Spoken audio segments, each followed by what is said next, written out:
Assalamualaikum warahmatullahi wabarakatuh. Selamat malam pemirsa. Tim redaksi Aceh TV kembali hadir menyampaikan informasi merakyat dan aktual dari Tanah Rencong dalam program Seputar Aceh. Bersama saya Jufrizal, berikut liputannya untuk Anda.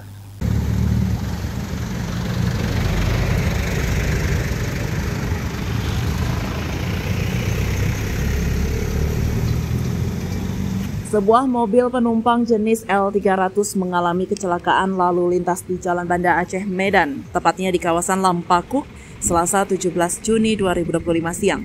Menurut keterangan saksi mata Azhari, kecelakaan terjadi sekitar pukul 12 waktu Indonesia Barat. Mobil yang melaju dari arah Medan tersebut diduga hilang kendali sebelum akhirnya menghantam pagar rumah warga.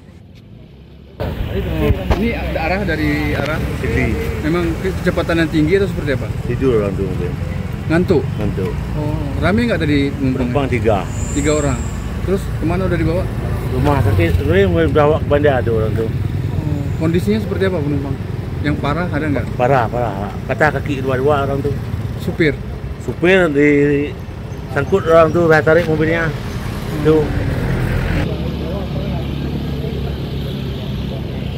Di dalam kendaraan terdapat 4 orang terdiri dari 1 supir dan 3 penumpang. Seluruh korban dilarikan ke Rumah Sakit Indrapuri untuk mendapatkan penanganan medis. Pihak kepolisian telah melakukan olah tempat kejadian perkara guna kepentingan penyelidikan lebih lanjut.